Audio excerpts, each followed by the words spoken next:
Shavua Tov. Pour l'instant, Shavua Tov. Pas encore. Shavua Tov. Je te À taquine, partir de Moran, je te mercredi. taquine. Au lieu de dire Gouchalas, on peut dire les Chaim. Bevadaï, bevadaï. C'est pas David. Baruch Hashem, mon frère. Baruch Hashem. Magnifique le cours d'hier. Hein. Baruch Hashem. Très beau. Alors, on y va. Regardez. On va donc parler aujourd'hui. Bonjour à Antoine qui est parmi nous aussi, je ne vais pas saluer, c'est comme toutes les autres personnes. On va donc aujourd'hui parler du respect des parents. Pourquoi? Eh bien parce que Parashat Yitro, la paracha de la semaine, les 10 commandements, le 5e commandement est le respect des parents. Quelques notions que j'aimerais récapituler avec vous, qu'on a vu dans les détails avec des personnes qui ont assisté à un autre cours sur le respect des parents et qui sont également parmi nous aujourd'hui. Il faut savoir que le respect des parents, le fait à l'oral, c'est l'association entre 3 personnes. Hachem, Dieu, Dieu, le Père et la Mère. D'où le sait-on qu'il y a une association entre les 3? Bien parce qu'en fait, on peut se douter que puisque les 5 premiers commandements sont des commandements qui ont directement attrait à la relation entre Dieu et le peuple juif, alors que les 5 seconds, les 5 derniers, je dirais, c'est la relation entre les êtres humains. Pourtant, le respect des parents est inclus dans les 5 premiers, c'est le dernier des 5. Tout le monde pourrait se questionner et se demander comment se fait-il que le respect des parents est de ce côté-là. Il aurait dû être sur la table de gauche, la table de la loi à gauche, et pas sur celle de droite. Alors en vérité, la réponse est que c'est une association entre les 3. Lorsqu'il y a à chaque fois une relation entre un homme et une femme, dans la Kedusha, dans la sainteté, eh bien, on considère que la conception, qu'elle donne naissance à un enfant, ou qu'elle soit tout simplement une conception qui donne naissance à des anges spirituels, parce que c'est le cas dans chaque type de relation qu'il peut y avoir. Bonjour, monsieur Siracusa. Eh bien, à partir de là, il faut savoir que Dieu est présent. On le voit sur 2 points. Le premier point, c'est que vous savez que l'homme se dit Ish et que la femme se dit Isha. Et que la lettre qui différencie l'homme et la femme, c'est le He de la fin. Le He qui fait référence à Dieu. Ce qui veut donc dire que dans le mot Isha, j'ai le mot Ish, l'homme, j'ai le He de Hachem, et j'ai également, eh bien, Isha, la femme. La femme, c'est l'homme, Dieu et en même temps elle-même. Voilà pourquoi c'est elle qui porte l'enfant et ce n'est pas l'homme qui porte l'enfant. Parce qu'elle regroupe en vérité ce triptyque-là qui rassemble Dieu, le Père et la Mère. C'est pour ça que c'est la femme qui porte l'enfant. Et c'est que Dieu a voulu concevoir les choses de cette façon. Bienvenue à M. Raymond qui vient de nous rejoindre également. Ça, c'est le premier point. Le second point, il est intéressant de savoir ce que le Ramban nous dit à propos de la conception de l'enfant. C'est essentiel de rappeler ces notions-là parce qu'après, on va comprendre comment peut-on être en mesure de respecter convenablement ses parents. Lorsque nous allons comprendre la transmission et ce qui est à l'origine de la transmission, on va mieux comprendre la notion de respect qui doit en découler. Le Ramban nous dit, le père est à l'origine dans la conception d'un enfant des os et des nerfs. La mère est à l'origine du sang, de la peau et des muscles. Et Dieu est à l'origine de la Neshama, c'est lui qui transmet le souffle divin, mais c'est également celui qui transmet eh bien, l'essence, les différents sens. Je vous demande un instant, j'ai oublié de connecter le téléphone et il y a Ronnie qui est en train de me demander est-ce que c'est annulé. Alors, je vais lui dire tout simplement non. Alors, Michel, tu es là également? Oui, on est là, mais on est en voiture, donc on t'écoute. Très bien, l'essentiel c'est que vous soyez là. Tant que vous êtes là, même en voiture, ça marche, ça va. Donc, à partir de là, on voit bien que chaque détail qui concerne eh bien, l'être humain, sa conception, il y a un lien entre Akadosh Baruch Hu, le Père et la Mère. À partir de là, on comprend qu'il y a une nécessité, d'accord, au même titre qu'on doit respecter Akadosh Baruch Hu, eh bien, de respecter également son père et sa mère. Les gens pensent que finalement, on a le droit de différencier le respect de ses parents et le respect de Dieu. Mais en vérité, le fait que finalement cela soit sur la même table, on comprend que respecter son père, respecter sa mère David, respecter son père, respecter sa mère et David, respecter son père et respecter sa mère, eh bien, c'est évidemment aussi important que respecter Akadosh Baruch. Ça, c'est la base de ce qui est important de retenir par rapport déjà au respect des parents.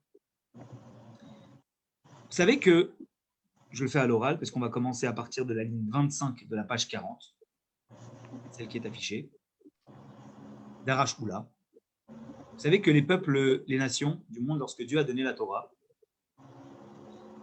ils ont dit à Dieu, quand ils ont entendu le premier commandement, je suis Hachem ton Dieu, ils ont dit, mais dis-moi, Hachem, je suis Hachem ton Dieu, donc en fait, tu n'es pas différent des autres rois. Ce que tu veux, c'est que les gens te respectent. C'est quoi le deuxième commandement? Lo yelecha elokim acherim, tu n'auras pas d'autre Dieu que moi. Tu n'es pas différent des autres. C'est la même chose. Tu es en train de vanter ton mérite. Jusqu'à ce que Dieu, eh bien, ils disent le cinquième commandement, qui est le commandement respecte ton père et ta mère. Et là, les nations ont dit ah.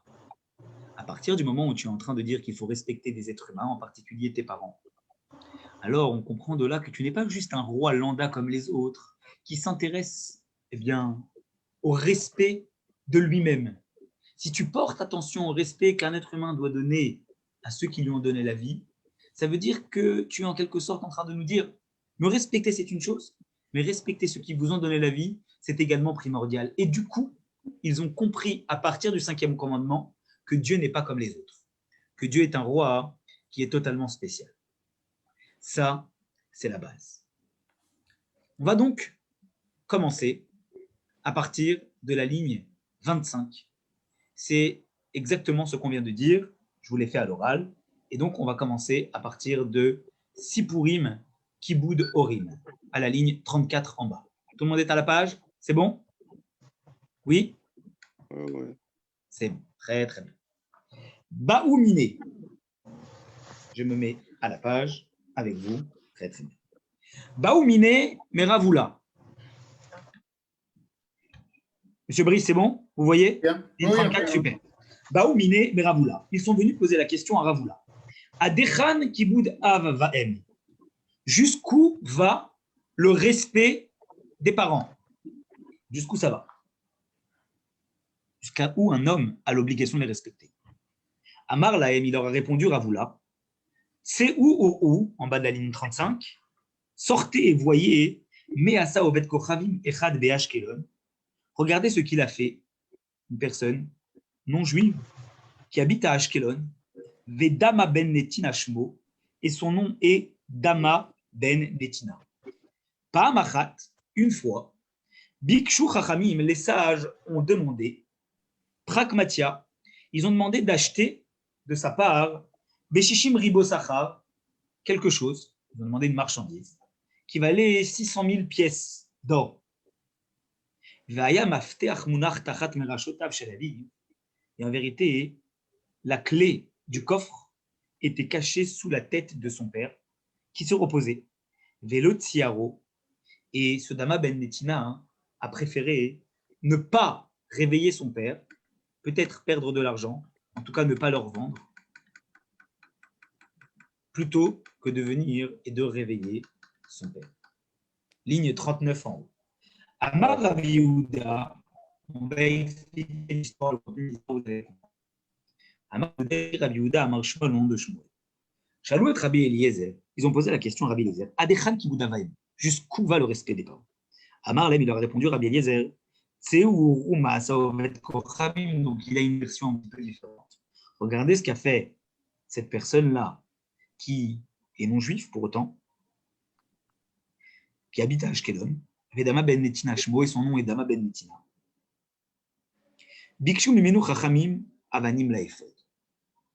Les sages, en regardant à l'époque du deuxième temple, l'habit du Kohen Gadol, l'habit du grand prêtre, vous savez que le grand prêtre avait des habits où il y avait des pierres précieuses. Il avait tout simplement un tablier, où sur les épaulières de son tablier, il y avait 2 pierres précieuses. Il est arrivé que le Kohen Gadol, par mégarde, s'est rendu compte un jour qu'une des deux pierres était brisée. Il fallait qu'on trouve une personne qui avait cette pierre-là. Ils ont vu que c'était un monsieur qui s'appelait Dama Benetina qui possédait cette pierre-là. Ils se sont dit, on va aller le chercher. Ils sont donc allés chez ce monsieur-là et ils lui ont demandé Avanim la Ephod, une des deux pierres qui venait de ses épaulières. Beshishim Ribo Sacha, ils lui ont proposé 600 000 pièces d'or pour une de ces pierres-là. Rav Kahana, maintenant, Rav Kahana, il dit non, c'était pas 600 000, c'était 800 000. C'était 80 000, pardon. Pas 60 000, mais 80 000. Vaya mafteach munach tachat merashtav shel aviv. Et la clé était cachée sous l'oreiller de son père. Il dans le coffre pour aller chercher la pierre. C'était une belle somme d'argent qu'on lui proposait. Et il a dit, mon père fait dodo, je n'y vais pas. D'après un avis, dans le Yerushalmi, dans le Talmud de Jérusalem, cette même histoire est racontée. Mais il est marqué là-bas que ce n'était pas une des pierres qui était sur les épaules, mais que c'était une des pierres qui était sur le pectoral. C'était précisément la pierre de Yashvé, la pierre qui symbolise Binyamin. Vous savez que sur le pectoral, il y avait 12 pierres, chacune en fonction des 12 tribus. Et la dernière pierre, celle de Binyamin, était abîmée. Et ils sont venus chercher chez lui cette pierre-là. Au final, qu'est-ce qui s'est passé? Eh bien, il a dit, mon père dort, je ne vous donne pas la pierre. Il a dit, mais on te supplie, je ne vous donne pas la pierre. Je préfère respecter mon père plutôt que de vous donner cette pierre-là. Ligne 45. Shana Acheret, l'année d'après, Nathan Akadosh Baruch Hu Sraro, Dieu, il a récompensé cet homme-là. Chez Noldalo, lui est né, Para Aduma Beedro, lui est né une vache rousse. Vous savez que le peuple juif, dans toute l'histoire, a connu 9 vaches rousses. La première, elle a duré depuis Moshe Rabbeinu jusqu'à la fin du premier temple. Vous vous rendez compte? C'est énorme, finalement. Ça a duré 1000 ans. Qu'est-ce que vous voulez dire? La même vache, vous voulez dire? La même vache rousse. Attention, je ne parle pas de la vache, c'est pas la vache, elle a vécu 1000 ans. C'est qu'on a pris les cendres de cette vache, c'est tellement grasse qu'on a pu purifier les personnes en contact avec des défunts durant toute cette période-là, depuis Moïse jusqu'à la période du Second Temple. D'accord. La seconde vache rousse, elle a été trouvée par Ezra à Sopher, Ezra le scribe, et pendant cette période du deuxième temple, il y a eu 7 vaches rousses qui se sont enchaînées.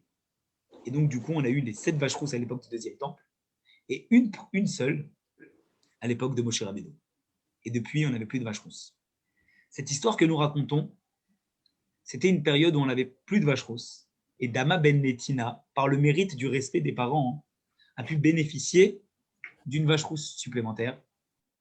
Et lui est né donc l'année d'après, après cette mitzvah d'avoir respecté ses parents, une autre vache rousse. Nichnesu Chachmei Israël, ils sont rentrés les sages. Etzlo chez lui. Évidemment, ils voulaient lui acheter la vache rousse pour purifier le peuple juif. Amar Lahem, il leur a répondu, Dama Ben Netina, Yodea Anibachem, je vous connais. Chez Imani Mevakesh Mikem Kol Mamon Shebaola, que même si aujourd'hui vous avez tellement besoin de cette chose, je vous demande une somme astronomique, bien au-delà de la valeur de ce que je vais vous vendre, vous serez prêt à me les payer. Vous en avez tellement besoin, vous n'avez pas le choix. Je sais très bien que vous en avez besoin.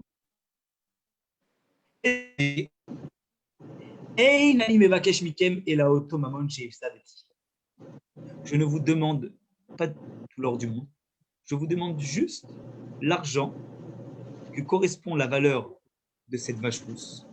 Et on va l'estimer à la valeur, finalement, de ce que vous auriez pu me payer l'année dernière pour la pierre que je ne vous ai pas donnée.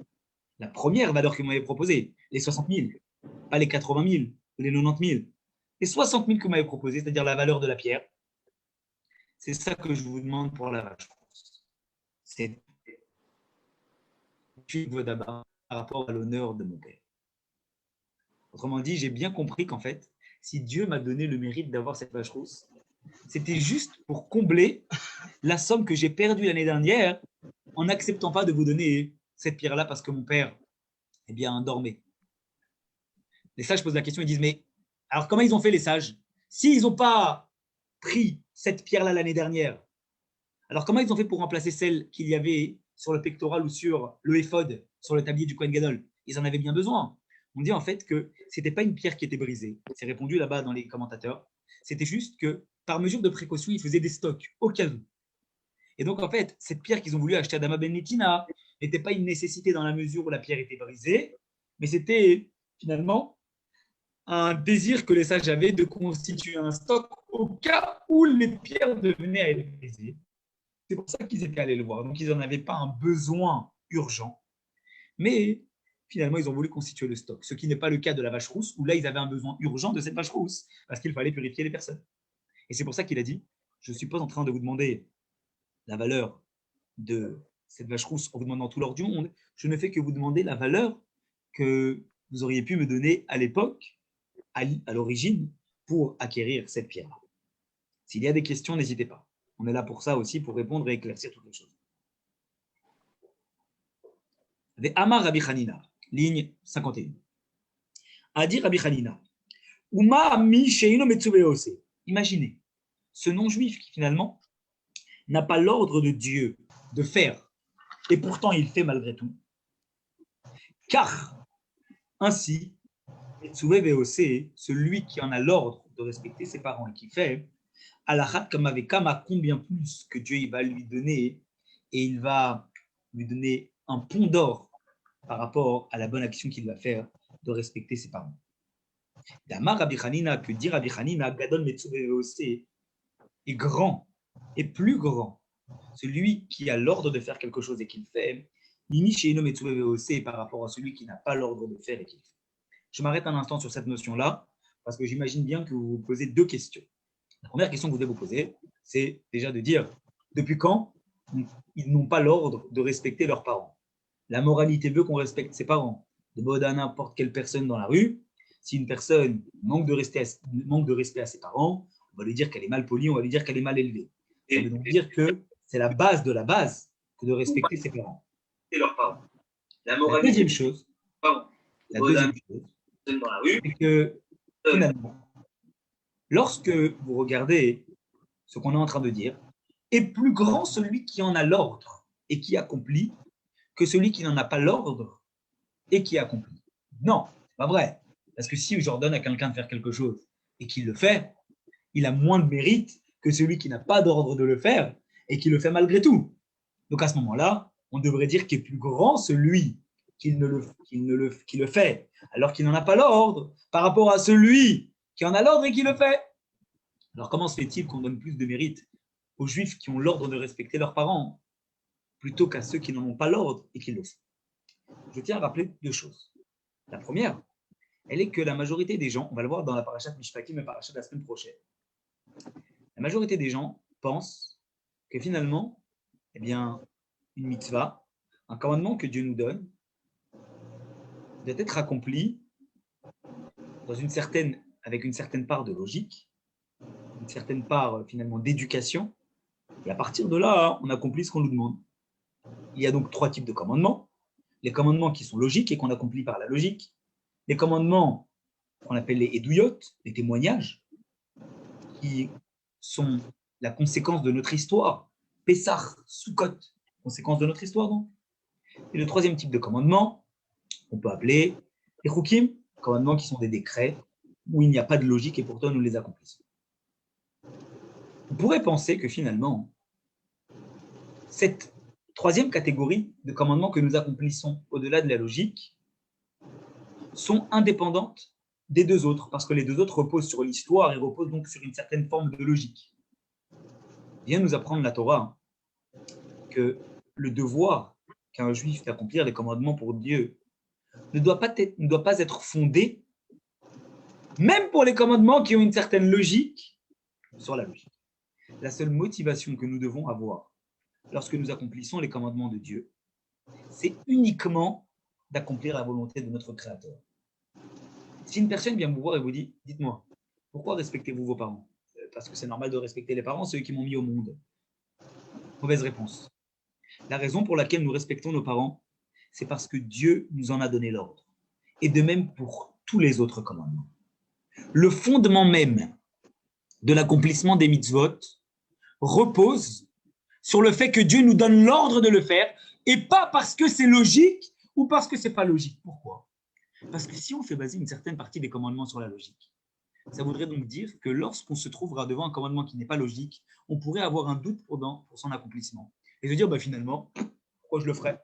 Moi, ce qui est logique, je le fais par ma part de sechel, ma part d'intellect qui me pousse et qui me montre la logique qu'il y a derrière cette chose. Mais si la chose n'est pas logique, pourquoi devrais-je l'accomplir?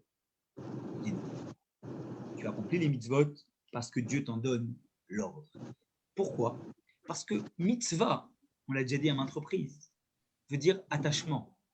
Ça ne veut pas dire accomplissement. Ça ne veut pas dire astreinte. Ça ne veut pas dire obligation. Mitzvah veut dire attachement.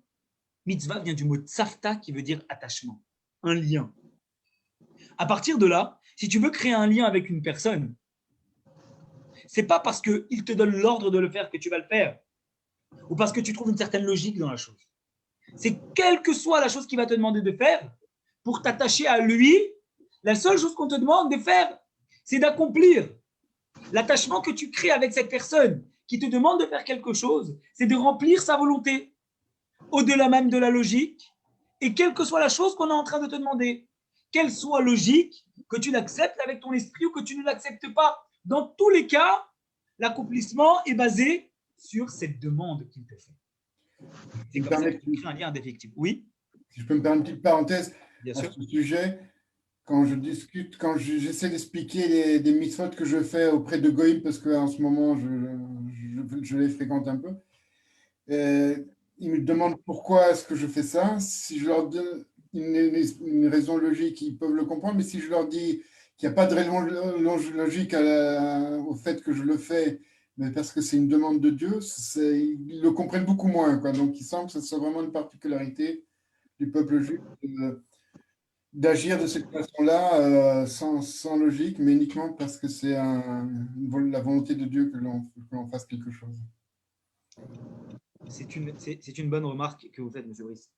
Alors, si je peux me permettre, il y a toujours un truc à préciser quand vous avez ce type de discussion avec des personnes qui ne comprennent pas. Juif ou non juif, finalement, parce que tout le monde peut mettre un doute à partir de là. La première des choses, elle est que Maïmonide nous dit à propos de ces fameuses lois qui n'ont pas de logique, que ce n'est pas parce que Dieu n'a pas donné d'explication que pour autant, nous ne devons pas chercher la raison de cette chose-là. Le travail d'un être humain est de comprendre les choses qu'il fait. Si Dieu nous a donné un sechel, un intellect, une possibilité de réfléchir, c'est pour essayer d'aller au bout des choses et essayer de comprendre ce que Dieu nous demande.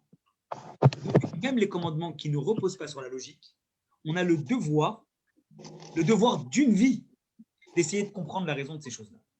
Donc ça, c'est la première chose que vous devez leur préciser. Peut-être que nous n'avons pas l'explication parce que Dieu ne nous l'a pas donnée, mais Dieu nous demande de chercher l'explication de cette chose-là. À partir de là, vous pourrez leur dire que c'est justement un des fondements du peuple juif. Si le peuple juif est appelé le peuple du livre, et sans essayer de vouloir nous situer au-dessus des autres, puisque Dieu a laissé une certaine part d'interrogation dans les choses qu'il nous demande d'accomplir, c'est justement parce qu'il veut cultiver et stimuler notre esprit pour que nous soyons à même de creuser la chose pour essayer de comprendre la raison pour laquelle nous devons la faire. Et il y a peut-être plein de raisons. Peut-être que vous allez trouver une raison et que quelqu'un d'autre va trouver une raison différente sur ces fameuses lois. Cela n'empêche, eh bien, ça nous permet quand même de porter la réflexion jusqu'au bout, jusqu'au plus profond de la chose, pour essayer de la comprendre. Déjà, cette notion-là, vous allez voir qu'elle va faire tilt dans leur esprit, parce qu'ils vont se dire tout de suite, on ne parle pas de l'accomplissement, je parle juste du commandement en soi qui ne repose pas sur la logique. On va se dire, quelle intelligence. On va se dire, c'est incroyable quand même de voir que Dieu, il a laissé, c'est pas que Dieu ne connaît pas la raison, mais que Dieu, il a laissé volontairement une part d'interrogation pour pousser la réflexion de l'être humain et pour pouvoir l'éduquer, lui inculquer la chose. Si quand vous avez affaire à des enfants, à chaque instant, vous êtes en train de leur mâcher le travail, qu'est-ce qui va se passer? Est-ce qu'on peut préparer un enfant, un adolescent, quel que soit l'âge, ou même un adulte, à une chose, si à chaque fois, on anticipe sa réflexion pour lui donner directement le travail qui est déjà mâché? On ne l'éduque en rien. Pourquoi? Parce que le jour où il sera confronté à une chose que vous ne lui avez pas expliquée, qu'est-ce qui va se passer? Il va rester béat, il ne va pas savoir quoi faire. Parce qu'il aura eu l'habitude à ce qu'on lui mâche le travail. Il ne saura pas lui-même se prendre en main dans sa réflexion pour essayer d'aboutir à la chose. Mais si déjà dans ton éducation, vous êtes en train de lui apprendre à chaque fois à se poser les bonnes questions, en étant disponible pour l'aider dans sa réflexion, mais en cultivant l'interrogation chez lui-même, de telle façon à ce qu'il va se créer, se forger sa propre expérience, tout en l'aiguillant, évidemment, pour ne pas qu'il parte complètement en vrille, mais en tout cas en essayant de cadrer la chose, mais en le laissant lui-même développer la réflexion, vous êtes en train, vraisemblablement, et de cette façon-là, de l'éduquer au mieux. De lui montrer que parfois dans la vie, on est confronté à des situations sur lesquelles on n'a pas de réponse, et qu'on doit anticiper, et qu'on doit soi-même se faire sa propre réflexion pour essayer d'avancer. Donc ça, c'est la première chose. Déjà là. Sur la catégorie de mitzvot qui ne repose pas sur la logique. Maintenant, il y a le deuxième paramètre, c'est l'accomplissement. On a dit que l'accomplissement des mitzvot, en général, il ne doit pas reposer sur la logique, et il doit reposer sur le simple fait que Dieu nous a ordonné de le faire. Pourquoi ? Pourquoi il faut à chaque fois créer dans notre accomplissement, dans notre action, quelque chose qui ne repose pas sur la logique? Eh bien, c'est très simple. En vérité, l'être humain, tel que Dieu l'a créé, c'est un être qui est limité. D'accord ? Le but, toujours dans ce même principe éducatif, c'est de réussir à se surpasser. Vous savez très bien qu'on n'utilise qu'une infime partie de notre esprit et qu'un être humain, combien va-t-il réfléchir, combien va-t-il essayer de se concentrer sur une chose? Le professeur Benguy nous éclairera peut-être sur le pourcentage de l'esprit humain que nous utilisons, mais il me semble qu'il est très infime. 30%, il me semble, mais je ne suis pas sûr du pourcentage. Si quelqu'un d'autre a le chiffre, qu'il n'hésite pas à le donner. En tout état de cause, à partir de là, on sait que l'être humain, on ne lui a pas dit il y a une barrière et que tu ne peux pas utiliser plus de 30%. On lui a dit, sache que à la base, si tu restes dans l'état avec lequel Dieu t'a créé, sans essayer de te surpasser, à ce moment-là, tu seras toujours limité à ce 30%. Est-ce que tu peux le dépasser? Oui, mais ça ne dépend que de toi. Quelle est la volonté que tu as de te surpasser? C'est exactement la même chose. Un être humain avec lequel nous sommes en train de lui dire que l'action n'est relative qu'à la logique.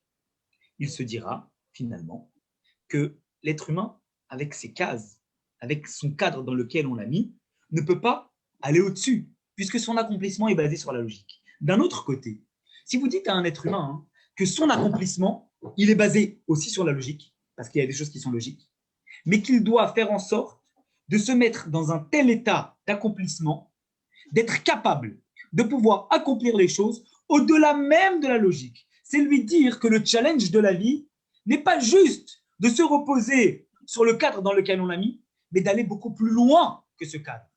Et à ce moment-là, ça incite encore une fois une personne à se dire, mais Dieu, il ne m'a pas donné que des forces que je vois.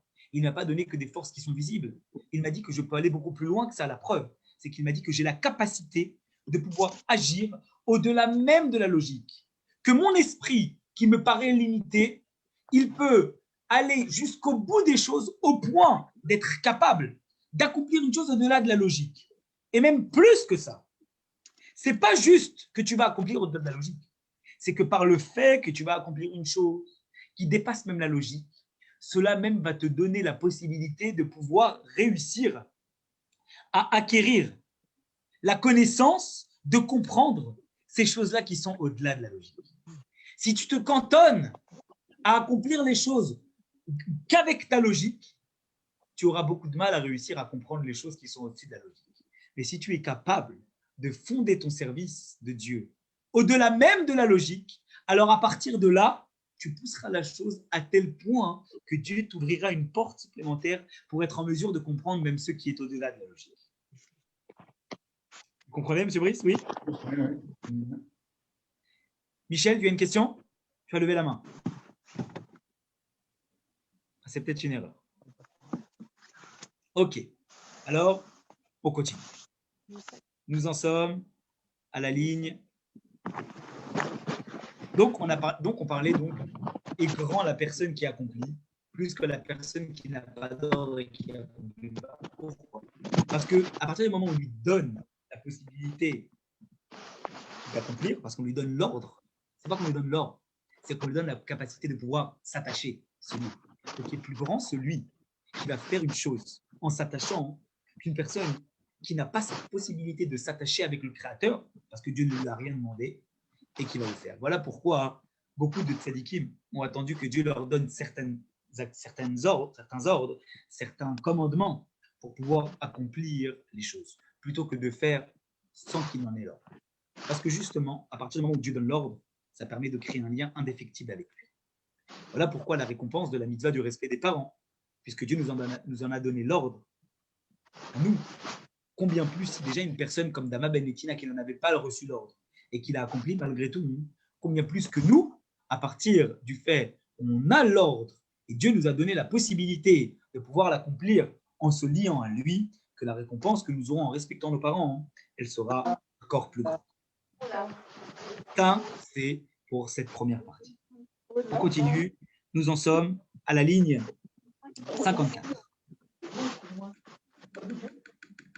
Amar Rabbi Yosef.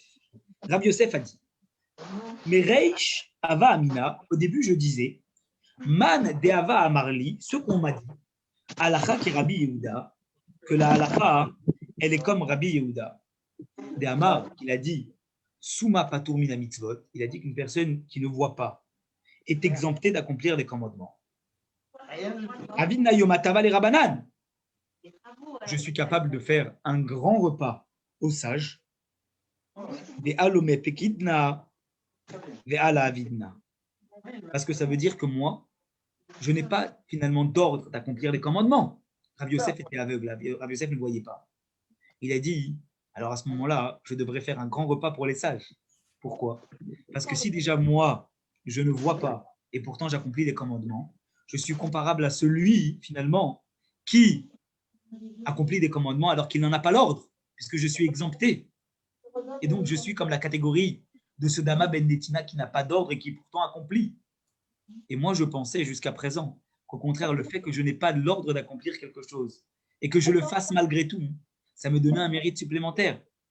Mais si Rabbi Yehuda, la halakha est comme lui, et que Rabbi Yehuda est en train de dire qu'une personne qui est malvoyante est exemptée de faire les mitzvot, il n'en a pas l'ordre. Alors à ce moment-là, ça veut dire que moi-même, puisque je suis exempté, je ne vaux pas plus que celui qui a l'ordre de l'accomplir et qui le fait. Ashta deshmaati a, maintenant que j'ai entendu. Leha, ça, d'Amar Rabbi Hanina, que Rabbi Hanina, il a dit Gadol Metsuve Veose, Yoter Mimi Sheino Metsuve Veose. Grand est celui qui a l'ordre et qui fait, plus que celui qui n'en a pas l'ordre et qui fait. Adraba, au contraire. Man de Amarli, cela qu'on m'a dit de Ein Halakha ke Rabbi Yehuda, que la halakha n'est pas comme Rabbi Yehuda. Avinna Yomatava les Rabanan. Cela m'incite à faire un grand repas pour les sages.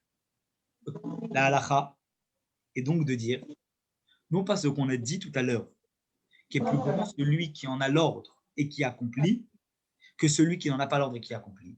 Mais la halakha est comme les sages. Et c'est pour ça que Rabbi Yosef a organisé un grand repas pour les sages, parce que eux ont dit non. Mieux vaut une personne qui n'en a pas l'ordre et qui le fait malgré tout, qu'une personne qui en a l'ordre et qui le fait. Ça veut dire quoi? Que concrètement parlant, si Dieu ne vous donne pas l'ordre, mais que vous le faites, vous avez un plus grand mérite que celui qui en a l'ordre et qui le fait. Vous allez me dire, mais toute cette explication qu'on vient de donner à propos de la personne qui a l'ordre, qui s'attache à Dieu par son accomplissement, etc., etc. Alors où ça va tout ça?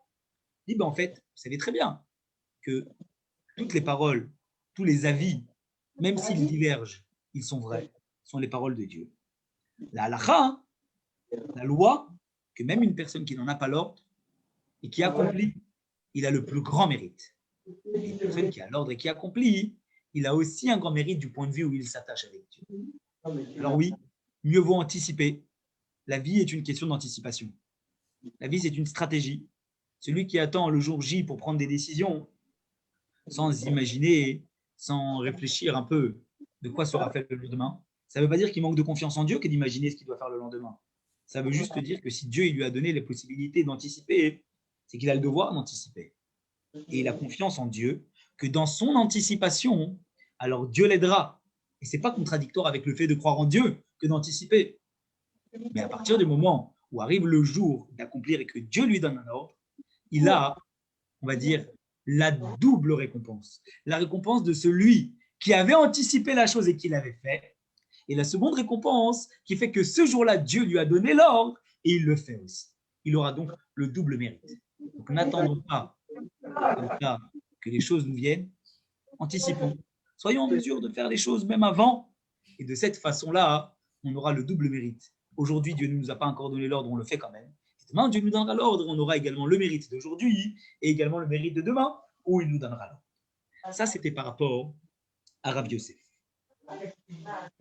Kiata Rav Dimi. Nous en sommes à la ligne, je descends, ça vous voyez, la ligne 64. Excusez-moi. Kiata Rav... Oui. Est-ce que vous pouvez demander à la personne qui est de couper son micro, celle où il y a du bruit de fond, parce que c'est un peu gênant. C'est bon, je pense avoir coupé. Merci.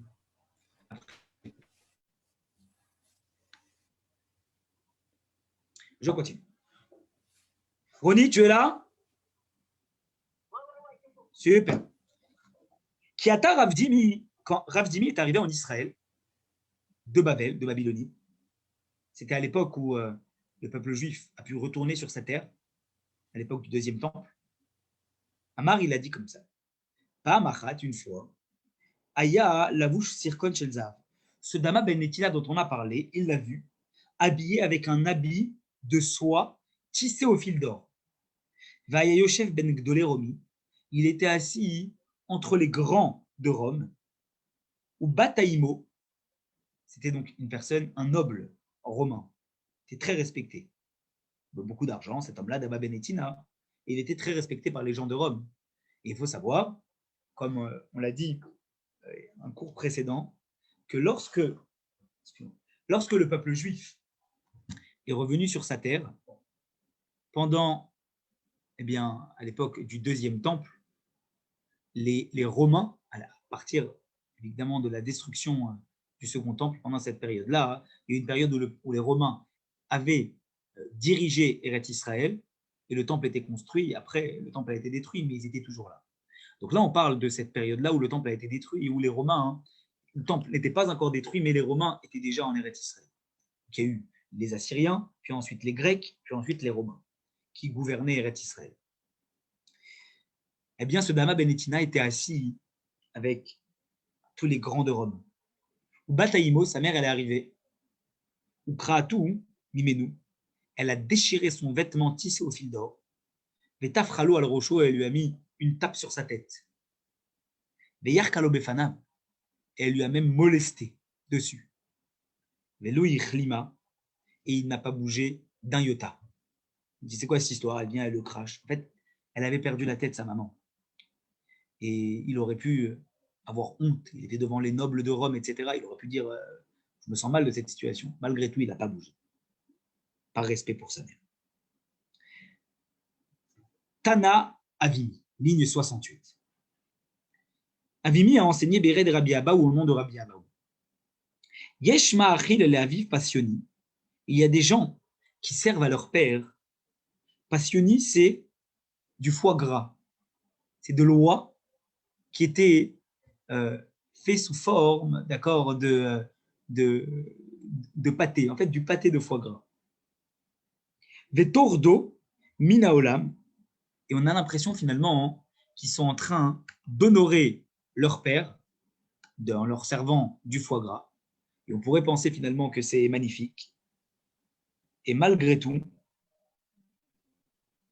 ils vont être punis de ça. Pourquoi? Parce qu'au lieu, ils vont servir un mets qui est noble à leur père, ils vont lui jeter à la figure, comme si, sois bien content que je te serve quelque chose. Et pour ça, ils vont être punis. Mais yesh matrin barechaim, la Gemara, elle dit, et il y en a qui vont donner ce même plat, mais haché, mâché avec leurs dents, de servir Ils ont donné l'impression de donner la bouillie à leur père. Mais Vio et Chayal Amaba, mais ce plat-là, il va les amener au monde futur. Pourquoi? Parce que ce qui compte, ce n'est pas ce qu'on est en train de servir à son père ou à sa mère. Ce qui compte, c'est l'effort que nous allons mettre, pas simplement dans ce qu'on va donner, mais dans la façon avec laquelle on va le servir. Vous avez des gens qui se sentent obligés de recevoir leurs parents et ils font comme si que c'est déjà bien que je les reçois quand ils sont à table. Vous savez, quand les parents ils sont peut-être un peu âgés, eh bien, ils les reçoivent à table, mais ils ont honte du comportement de leurs parents lorsqu'ils sont parmi eux, parce que c'est des vieux. Vous avez ça avec des personnes qui sont âgées, mais vous avez ça aussi quand vous avez des jeunes qui sont rassemblés. Et comme les parents viennent d'une autre génération, alors ils ne sont pas in. Vous savez, les jeunes, ils disent ils ne sont pas dans le coup. Ah, ils ne sont pas dans le coup, alors à ce moment-là, bon, ils rigolent un petit peu de ça. Vous avez compris que ce qui compte n'est pas ce qu'on sert. Ce qui compte, c'est l'effort que nous sommes en train de mettre lorsque nous servons quelque chose et le respect que nous accordons à la personne qui est parmi nous. Même si on est en train de mâcher la chose, ça a l'air qu'on sert de la bouillie, mais pour autant, on a mâché et on a constitué un effort justement pour que le papa, la maman, qui a peut-être des dents qui ne sont plus aussi solides que ce qu'elles étaient avant, elles puissent manger convenablement, même l'aliment qui peut paraître difficilement comestible. Amar Rabbi Abaou. Rabbi Abaou, il a dit, nous en sommes à la ligne 1. Kigon Avimi Bere Kayam Kibud Av. On peut donner l'exemple de Avimi, mon fils, comment il accomplissait le respect des parents. Abaou parle de son fils. Regardez comment mon fils nous respecte. Il dit Khamsha Bene Semche Avale. J'avais 5 enfants, d'accord. Lui a 5 enfants, Avimi. Bechaï et Aviv, et ces enfants-là étaient des grands sages qui étaient tous aptes à servir en tant que juge rabbinique. Vechiava ata Rabbi Abaou kari Abava. Et malgré tout, quand Abaou sonnait à la porte de son fils pour qu'il lui ouvre, Ra'it ve'azil ou patachle. Avimi courait et il se dépêchait d'ouvrir la porte. Ve'amar, et il disait Ein, oui, j'arrive tout de suite. Ademata atam, c'est ce qu'il arrive à la porte pour pouvoir m'ouvrir. Il dit mais c'est quoi le problème? Il dit c'est quoi? Eh bien finalement c'est normal. Si tu vois ton père qui est en train de taper à la porte, même si tu es avec 5 enfants qui sont des très grands sages, tu y vas. Il dit c'est pas ça. C'est que les 5 enfants, il était en train de leur enseigner la Torah. Il aurait pu dire la Torah passe avant. Je finis la Sougia, je finis ce que je suis en train de faire, et après j'y vais. Non. Il courait, il arrêtait tout ce qu'il faisait quand il entendait que son père, jusqu'à ce qu'il arrive à la porte, il disait j'arrive, papa, pour le respecter au maximum. Yom Achad, une autre histoire. Un jour, on est ligne 7. À Marley, il a dit Rabbi Abaou à Avini. Donc le père a dit à son fils Ashkeyan Maya, amène-moi de l'eau, serre-moi de l'eau. Adaya Tele Nimnem. Jusqu'à ce qui lui a amené de l'eau. Qu'est-ce qui s'est passé? Eh bien, il s'est endormi. Une personne qui était âgée. Donc il arrive avec l'eau, il voit que son père s'est endormi. Qu'est-ce qu'il fait? Gachin Kai allait à Deita. Il est resté à côté de lui, debout, jusqu'à ce que son père se réveille. Quand son père s'est éveillé, il lui a donné l'eau. Il n'est pas parti en disant je le pose et je pars. Non, il est resté debout. Il a attendu que son père se réveille pour pouvoir lui donner l'eau. Ve'asayat amilte, et cette chose-là, elle a été considérée par le ciel, Ve'darash Avimi, et à partir de là, Avimi, il a eu le mérite, d'accord, de comprendre un psaume, le psaume 79, qu'il n'avait jamais compris, qui est le psaume de Mizmor les Asaph. Il y a un psaume, le psaume 79, quand vous le regardez, il dit le chant que Asaph a fait. Et ce chant, il parle de quoi? Il parle du fait que le peuple juif il a été exilé parmi les nations, etc. etc. Avimi il s'était toujours demandé, il a dit mais c'est quoi cette histoire? Pourquoi on dit le chant? On aurait dû dire Tfila les Asaph, la prière que Asaph y fait. Autrement dit, la supplication que Asaph fait du fait que le peuple juif a vécu des exils et des souffrances. Pourquoi tu appelles ça un chant? On ne chante pas quand on a vécu des souffrances. On se lamente. Et dire la vérité, il a compris ce jour-là, par rapport au respect des parents, pourquoi on appelait ça un chant. Dieu lui a ouvert l'esprit. Il lui a dit pourquoi on appelle ça un chant. Il dit parce qu'en fait, ce chant que Asaph dit, c'est le chant, pas que Asaph a dit à l'époque, c'est le chant que Asaph, prophétiquement, dira à Mashiach. En fait, il chantera sur l'exil que le peuple juif a eu, qu'en fait, cet exil est dû passer au point qu'aujourd'hui, on a pu passer cet exil pour pouvoir mériter Mashiach. Et donc, ce n'est pas une lamentation sur le passé, mais c'est plutôt un chant sur ce qui s'est passé dans le passé, finalement. Et aujourd'hui, nous sommes en mesure de pouvoir se dire, c'est derrière nous. Je chante le passé parce qu'aujourd'hui, je suis dans l'allégresse. Et c'est ce jour-là, par rapport au respect des parents, que Avini a compris le sens du psaume 79, qui commence par Mizmor le Asaph et non pas par Tfila le Asaph. Amarle, autre question posée à propos du respect des parents. Ligne 12. Je descends, pour ceux qui voient. Voilà. Amarle, il lui a dit Rav Yaakov Baravou et Abaye, il lui a dit Rav Yaakov, d'accord, Bar, le fils de son père de Abaye. Par exemple, moi-même, Rav Yaakov dit, quand je viens de ma maison, j'arrive à la maison et je viens de la synagogue. Abba Madlele Kassa, Dina Mazgeli. Imaginons que mon père me sert un verre de vin et que ma mère me demande de lui amener, elle m'amène de l'eau. Mon père me donne du vin et ma mère me donne de l'eau. Qu'est-ce que je fais? Je prends celui de qui? Le vin ou l'eau? Si je prends l'un de l'autre, Riaven, qu'est-ce que je fais? Comment je réagis face à ça? Amarle lui a répondu, Abaye a répondu dans ce cas-là. Mais il marque Abel ou mais avour l'otekabel. L'eau que tu ne comprends pas. Et pourquoi? Parce que puisque ton père est un Talmid Chacham, eh bien, le fait que même s'il te propose du vin, tu acceptes de prendre de sa main, alors peut-être qu'il se sentira comme si lui, ton père, est à ton service. Et à partir de là, peut-être que ça peut être mal pris. Ça peut être mal pris du fait que tu acceptes volontiers de te laisser servir par ton père. De là, on apprend quelque chose de très très beau. Si vous avez un parent à table, s'il vous propose, alors vous déclinez et vous vous servez vous-même. Parce que c'est honteux de faire servir par ses parents, même si c'est eux-mêmes qui vous proposent. Vous pouvez enseigner ça à vos enfants parce que c'est totalement légitime. Ce n'est pas aux parents de servir les enfants. Et si les parents proposent, volontiers, on refuse. On dit non, merci de la proposition, mais je ne peux pas accepter que mon père ou ma mère me servent. À la limite, c'est à moi de te servir et je me sers moi. Si vous réagissez comme ça, alors vos enfants ils vont également vous servir parce qu'ils vont voir comment vous êtes en train de faire.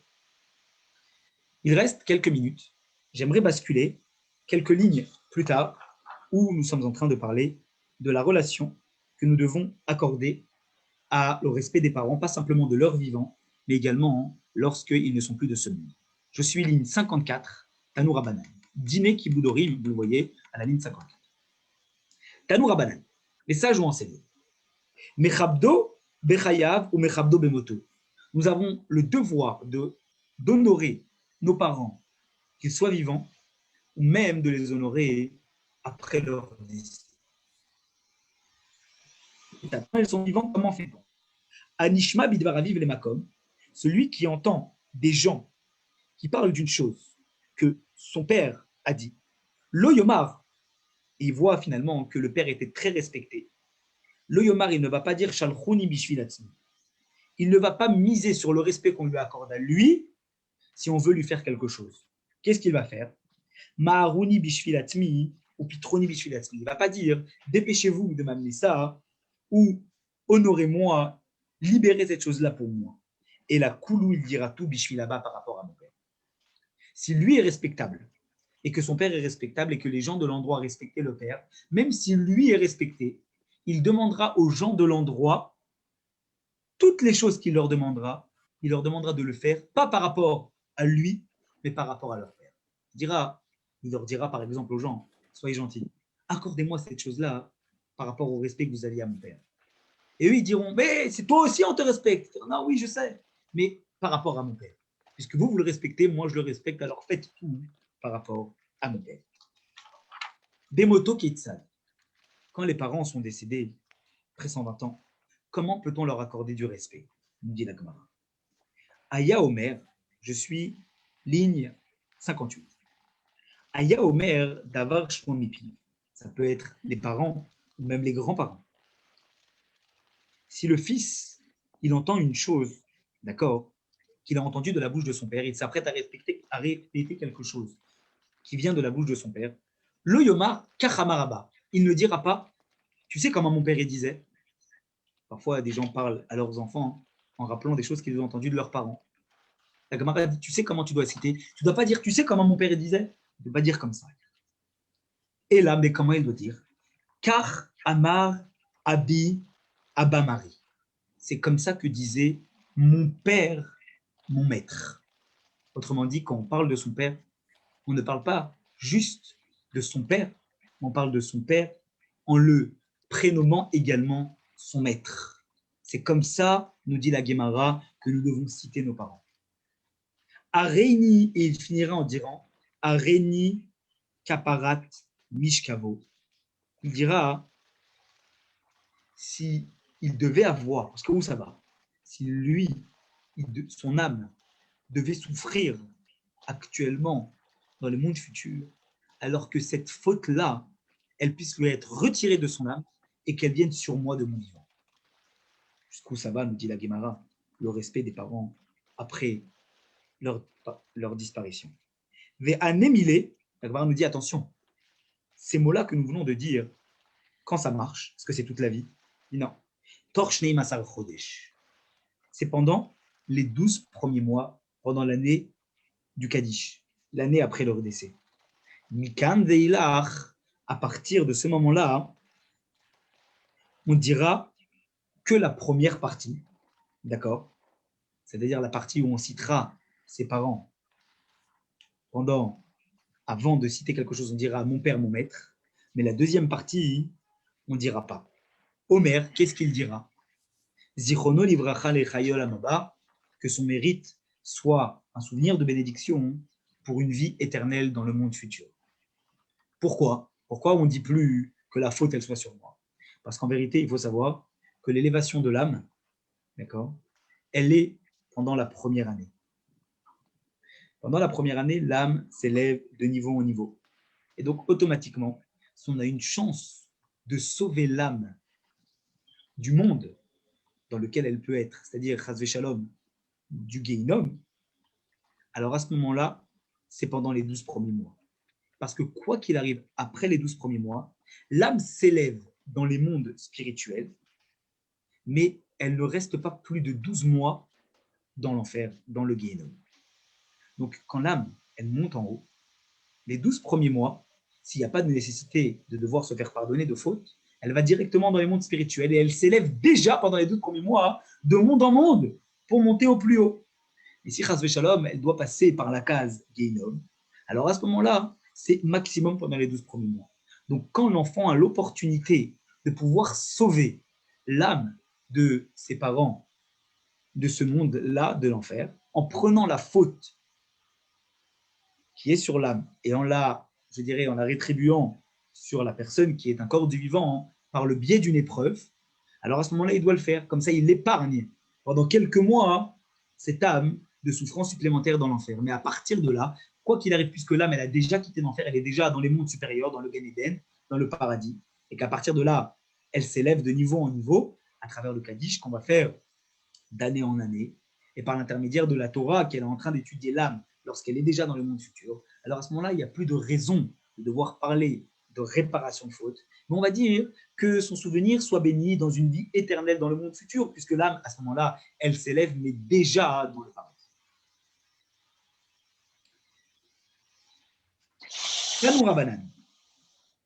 Je suis à la ligne 72. Parce qu'on va différencier pour les 2 minutes qui nous restent, eh bien, qu'appelle-t-on la crainte de ses parents et qu'appelle-t-on l'honneur de ses parents? Des fois, c'est marqué Ish imo ve'aviv tiraou, un homme doit craindre ses parents. Des fois, c'est marqué Kabed et avicha ve'atimecha, respecte ton père et ta mère. Quelle est la différence entre la crainte et le respect? On va le voir tout de suite, ligne 72. Et Izeu mora ve'izeu kibut, qu'est-ce que la crainte et qu'est-ce que l'honneur? Mora, c'est quoi la crainte? Lo omed bimkomo, il ne doit pas s'asseoir à sa place. Il ne doit pas se tenir debout à sa place. Ça veut dire quoi? Qu'est-ce qu'on est en train de dire? Si les gens sont en train de discuter avec son père, il ne doit pas se mettre au même niveau que son père dans la discussion. Il doit, par exemple, se tenir un petit peu en retrait. Imaginez des gens qui discutent en rond. Le fils, il ne rentre pas dans la discussion au même niveau que son père. Il se met un petit peu en retrait. Comment il ne s'assoit pas à sa place de sa vie, ou même après qu'il soit décédé. C'est très important. Une fois, juste comme ça, quelque chose qui me vient à l'esprit. Quand mon grand-père est décédé, ma grand-mère, un jour, mon père n'était pas là, et ma grand-mère, elle m'a dit, assois-toi à la place de ton grand-père. Je dis non. Il dit, mais il n'est plus là. Je dis non, c'est pas parce qu'il n'est plus là qu'on ne s'assoit pas à sa place. La place qui était dédiée à un patriarche, que ce soit un grand-père ou que ce soit un père, on ne s'assoit pas à cette place-là. C'est une place qui reste pour l'éternité une place consacrée. C'est très important de respecter ça. Velo soter et devarav, velo machio. Il ne contredit pas son père, évidemment, en public. Une fois, j'ai assisté à une scène qui était magnifique. Il y avait un père qui disait quelque chose et à côté de lui, son fils qui était un grand rave très connu, alors que le père ne l'était pas nécessairement. J'ai vu tout de suite que la chose que disait le père, elle n'était pas exacte. Bon, il n'avait pas les connaissances, mais le fils était à côté. Le fils, dans sa grande érudition, il n'a rien dit, il n'a pas bougé. Et après, je suis allé le voir et je lui ai dit, mais le problème, il est comme ça. Il a dit ça à des gens. Il s'est exprimé sur une chose qui était une parole d'Halakha. Et le problème, il est que les gens, ils vont finalement se tromper dans l'Halakha parce qu'ils vont penser que si vous ne l'avez pas contredit, vous n'avez pas contredit votre papa, même, je dirais, avec tact, ils vont penser qu'il ne s'est pas trompé. Et donc, du coup, ils vont accomplir mal la halakha. Il m'a répondu quelque chose de magnifique. Il m'a dit, Dieu, il va faire en sorte, par le fait qu'on est tombé dans une situation où il y a un père qui a dit une chose qui était peut-être pas comme il fallait qu'elle soit, et que le fils, il a assisté à cette situation, et qu'il aurait pu les reprendre, et qu'il n'a pas repris, que ces gens-là, ils commettront jamais cette faute-là, et qu'ils ne seront jamais confrontés à devoir faire cette chose-là de la mauvaise des façons. Autrement dit, si toi, tu mets ta tête et que tu essayes d'accomplir la chose de la plus belle des façons dans le respect de tes parents, peut-être que tu peux penser que les conséquences de ça, elles ne vont pas être positives, mais Dieu, il s'arrangera pour que tu n'aies jamais à fauter. Et peut-être que eux, si un jour ils sont amenés à le faire, alors à ce moment-là, Dieu s'arrangera pour pouvoir leur montrer de quelle façon il faut le faire. Mais en tout cas, ce qui est sûr, c'est que rien de négatif ne peut retomber du respect des parents. Voilà, mes amis, pour notre étude et notre cours sur le respect des parents d'aujourd'hui. Est-ce qu'il y a des questions? Oui, monsieur. Oui, j'ai trois questions ou remarques. La première, c'est concernant, par exemple, dans le Birkat Amazon, on fait les Haramim, mais à différentes personnes, notamment à son père, à sa mère. Est-ce qu'on le fait encore lorsqu'ils sont décédés ou on ne le fait pas? Toujours. Arachaman, Yevarech et Avi Mori Baal Habayit Hazeh. Si les parents, ils sont là, si les parents, ils ne sont pas là, toujours on fait ça. Toujours. Parce que Baal Habayit Hazeh, quand on parle de ses parents en tant que maître et maîtresse de maison, même si on est chez nous, etc., nos parents seront toujours les maîtres de notre maison. Toujours, on dira Rahman, soit Rahman. Il est très important. Toujours, on a un temps d'hésitation. D'accord. La deuxième chose, c'est un sujet vraiment intéressant, mais en 1 heure, on ne pouvait pas passer sur tout, mais notamment sur le fait, la problématique quand on est confronté. Moi, je me souviens quand j'étais jeune, j'avais un ami, José Batchouva, dont les parents n'étaient pas religieux. Et on se posait la question, comment est-ce qu'on doit réagir si nos parents nous demandent de manger ça alors que ce n'est pas cachère? Comment est-ce qu'on peut respecter ses parents lorsqu'ils nous demandent de faire quelque chose qui n'est pas correct d'un point de vue à la RIC? Cette confrontation, surtout quand on est jeune, qu'on n'est pas encore autonome dans la maison de ses parents et qu'on est Roser Batchouva et qu'on veut respecter des choses que les parents ne sont pas prêts à faire. Alors, je vais vous raconter une histoire à propos de la question que vous posez. Dans un Talmud Torah à Paris, rue du Terrage, pour ceux qui connaissent, dans le 10e arrondissement à Paris, il y avait un professeur qui s'appelait le Rav Mazouz, Daniel Mazouz. C'est le petit-fils du Rav Mazouz de la Yeshivat Kisei Rachamim en Israël, qui est très connu. Alors, ce grand Rav, qui est un Rav très connu et très respecté, il a eu en tout cas plusieurs petits-enfants, et 2 de ses petits-enfants sont des rabbinim aujourd'hui.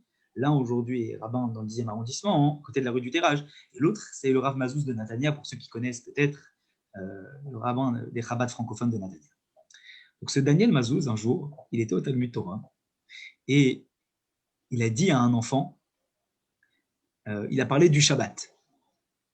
L'enfant, il est rentré chez lui à la maison. Le Shabbat d'après, il a dit à ses parents, quand il a dit, moi je ne fais pas. Quoi, tu ne fais pas? On sort, au cinéma. C'est quoi cette histoire? On a l'habitude au cinéma, on y va. C'est quoi? Moi, le Rav Mazouz, il a dit dimanche dernier au Talmud Torah, c'est dans les années 60. Et moi, je ne vais pas au Talmud Torah. Moi, je ne vais pas au cinéma. Shabbat, il n'y a pas de voiture. Les parents, ils sont arrivés le dimanche d'après au Talmud Torah. C'était un scandale. Comment vous, le religieux, vous pouvez dire à un enfant comme ça, tu ne respectes pas tes parents? C'est un commandement des 10 commandements. Comment ça marche? Rav Mazouz, il a écrit au rabbi.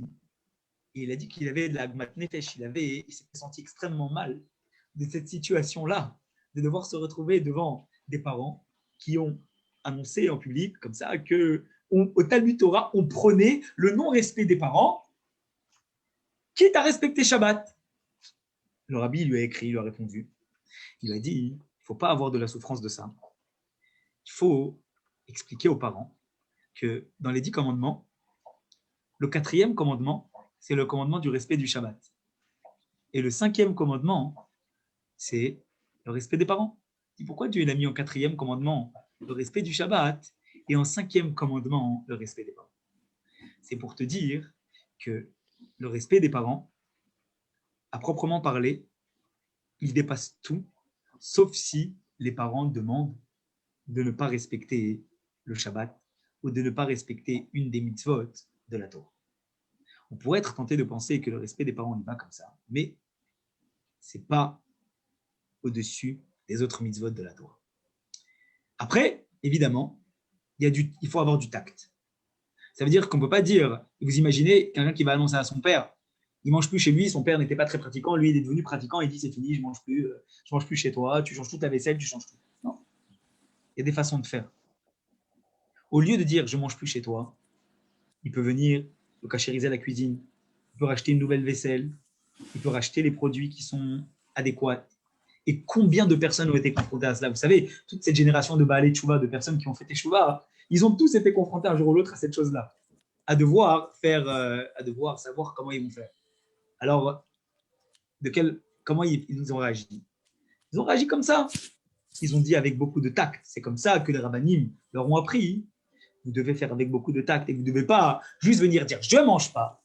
Mais vous venez, vous changez la vaisselle, vous achetez une nouvelle vaisselle. Et faites-vous les marches. Vous allez vous tremper la nouvelle vaisselle au mikvé.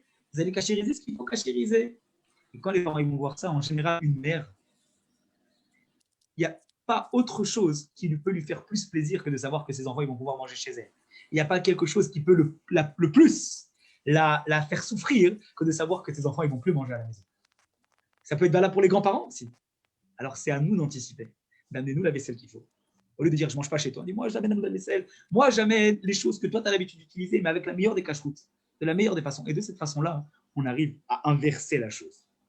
Mais le respect du Shabbat, le respect des mitzvot, il passe avant, et c'est pour ça que c'est le 4e et le 5e commandement, dans cet ordre-là. La troisième remarque, c'était au sujet du complément qui font que quand on respecte son père et sa mère, on allonge les jours de sa vie. D'accord. Alors, vous voulez savoir pourquoi, quel est le lien entre les jours de sa vie et le respect des parents? Tout à fait. C'est ça la question? Oui, tout à D'accord. fait. Alors, je raccroche. En fait, c'est très simple. On voit très bien que la vie en général, Dieu, il compte les années d'un être humain, d'accord? Elles sont déterminées. L'être humain a une mission sur Terre. Donc, les années, quand Dieu envoie une neshama sur Terre, une âme, eh bien, elle a une durée de vie qui est déterminée à partir du premier jour jusqu'au dernier. Pourtant, Dieu il crée une exception dans 2 cas de figure. Il y a 2 fois dans la Torah où Dieu parle d'allonger les jours d'une personne. Respect des parents et Shiloh Haken. Chasser pour prendre les oisillons ou les œufs, ne pas le faire devant la maman. Et donc, vous voyez que finalement, dans les 2 cas, de quoi on est en train de parler? On est en train de parler du respect d'une mère. Dans les 2 cas, c'est la même chose. Vous le voyez. Dans le cas, c'est sa mère à soi. Hein. Dans l'autre, c'est le respect de la mère par rapport à l'enfant. Donc, qu'est-ce qui fait que dans le respect de la mère, il y a un allongement de la vie? Lorsque Dieu donne à un être humain des années, c'est parce qu'il estime qu'il a une mission. Et cette mission, il doit l'accomplir. Mais il faut savoir que tout cela est valable lorsque nous sommes en train de parler de l'exemple que nous devons donner. Être un exemple, c'est quelque chose qui est une mission qui est indéfinie dans le temps.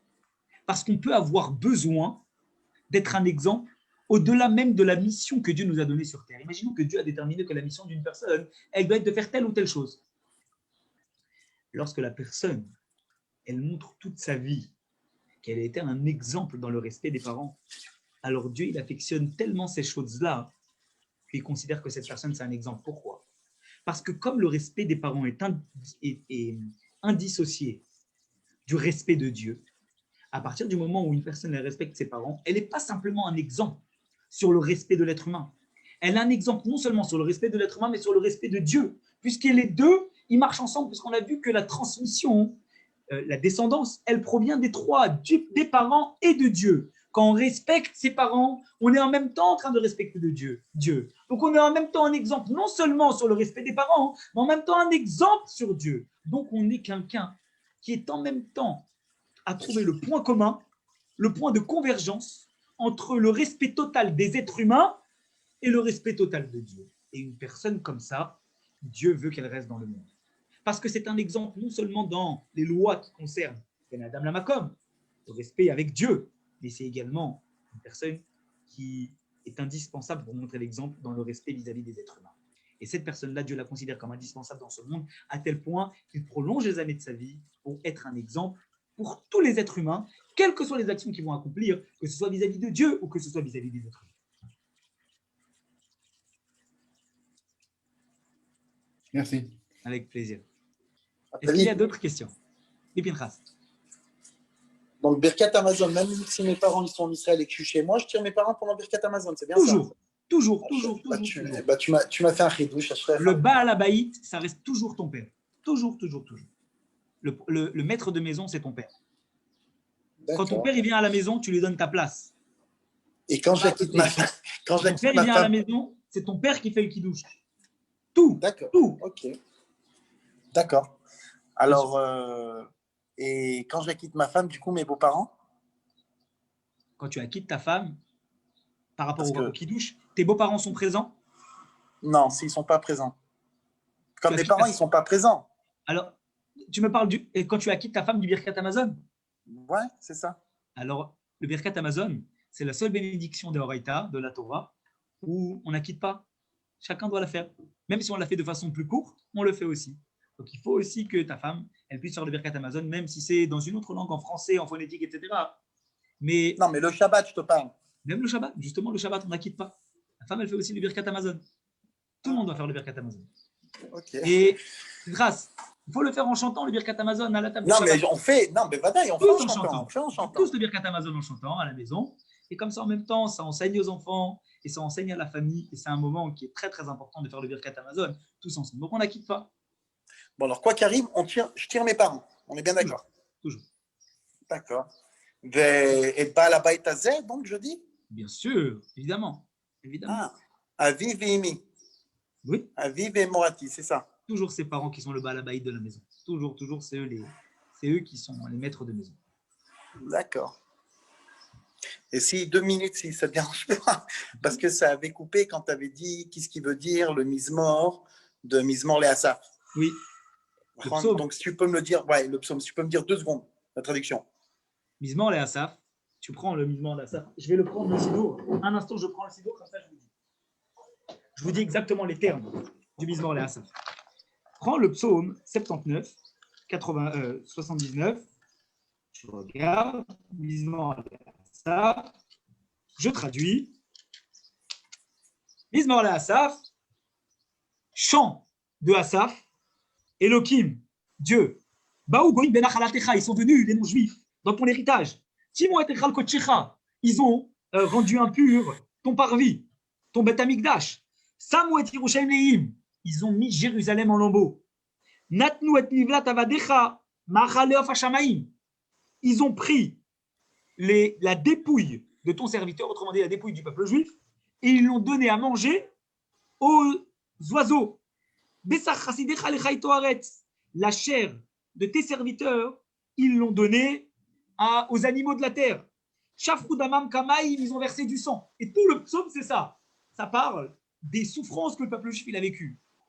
Toute sa vie, Abimi, il s'est dit, mais c'est quoi cette histoire?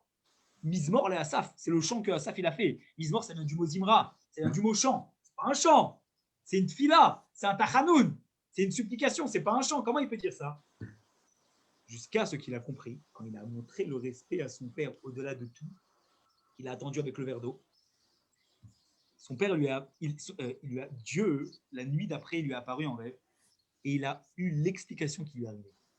En vérité, il a compris que ce mizmor-là, c'est pas un mizmor qui est dit, d'accord, au moment où le peuple juif il a vécu les souffrances. C'est un mizmor qui sera dit par Asaph au moment de Triat Hameti, au moment de la résurrection des morts, où il dira tout ça en disant que toutes ces choses-là, elles ont malheureusement toutes ces souffrances-là que le peuple juif a eues, des souffrances qui aujourd'hui sont du passé, et on a dû malheureusement passer par ces choses-là pour arriver ce jour-là à sortir de l'exil.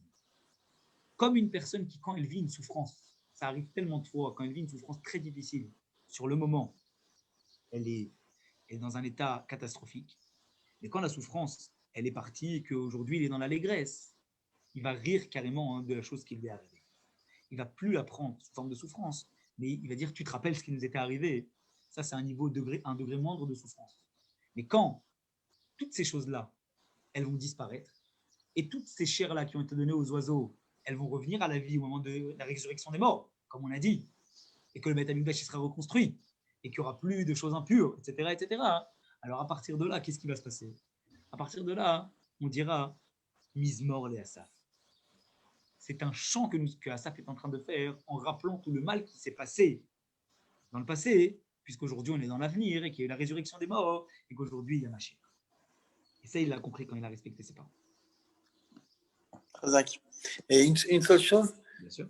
Qui c'était Asaf? Asaf, c'était un des serviteurs, un des soldats généraux à l'époque du roi David. C'était pas Avner Ben-Ner, si, c'était Avner Ben-Ner. Donc c'était un soldat d'Avner Ben-Ner. Il y a eu Yoav Ben Tserouya, il y a eu Avner Ben-Ner, et il y a aussi eu Asaf. Asaf était aussi une des personnes qui était un général du roi David. Et c'est lui qui a fait ce chant et qu'on l'a mis dans les psaumes de David. C'est Exactement. Ça. C'est un chant que le roi David Ameler a décidé de le mettre dans ses Teilim. Que David Ameler qui l'a mis dans ses Teilim, mais c'est un chant qui n'est pas sur le. Si on veut, Mizmor et Asaf, c'est David Ameler qui l'a mis. En vérité, Asaf, il l'a dit sous forme de souffrance. Et Arimi ne comprenait pas pourquoi David Ameler l'a introduit en disant Mizmor et Asaf. Le chant de Asaph. Parce qu'en fait, David Amelech, il a eu la prophétie que ce chant-là qu'il a dit, c'est un chant que Asaph redira à Mashiach. Et ce n'est pas juste une dimension du passé, mais c'est une dimension dans l'avenir. Voilà. De Chidushim. Chazak. Est-ce qu'il y a d'autres questions, mes amis?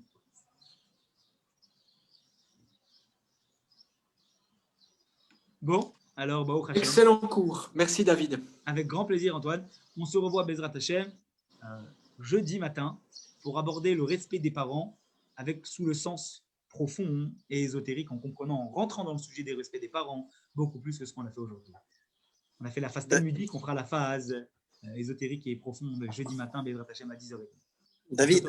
Oui, mardi soir. Vas-y. Juste, voilà, entre-temps, mardi soir, pour ceux qui souhaitent, on va faire une étude spéciale également sur la paracha de Yitro, sur un autre sujet évidemment, et on invite tout le monde à se joindre à nous. On souhaite une très très bonne journée.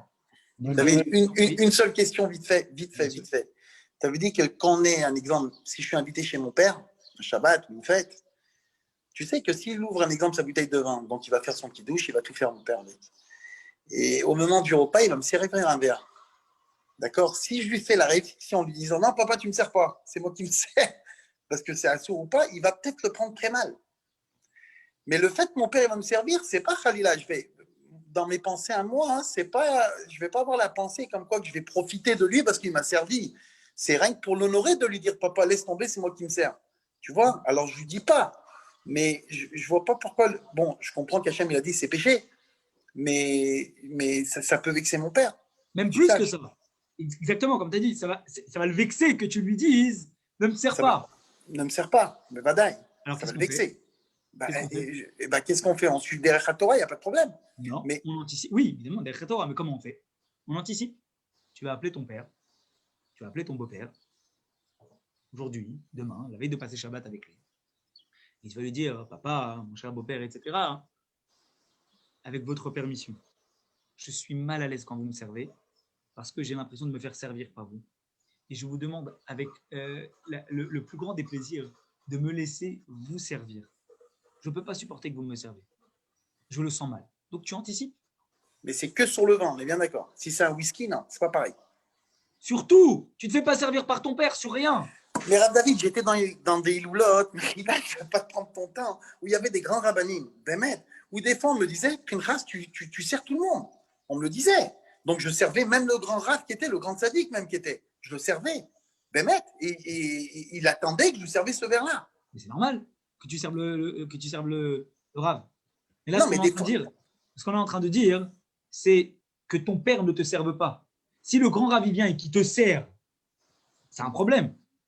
Ben, c'est arrivé qu'on donnait le verre chez les séfaradimes. Je te donne un exemple. Le fils de Baba Saleh, Baba Baruch, il vient tous les ans, il allait chez le beau-père à mon frère à Lyon, chez Max Teboul. D'accord? Et on allait tout le temps là-bas le Shabbat. D'accord?